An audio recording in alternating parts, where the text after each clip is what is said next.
আসসালামু আলাইকুম। আজকে রান্না করবো ইলিশ মাছের মাথা দিয়ে বড় কলই শাক দিয়ে।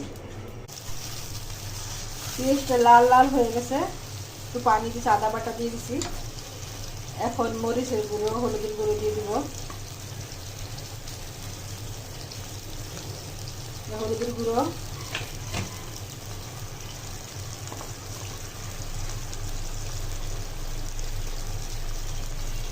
মরিচের গুঁড়ো,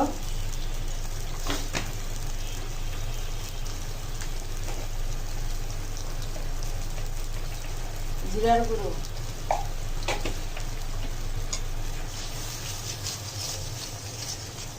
এবার ভালোভাবে কষিয়ে শাকটা দিয়ে দিব। মাছের মাথাগুলো দিয়ে দিব।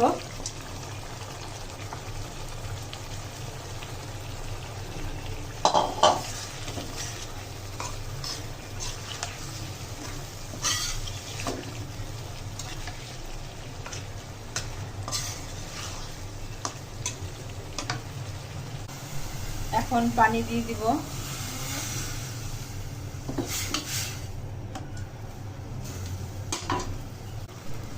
এখন মাছটা দিয়ে দিব।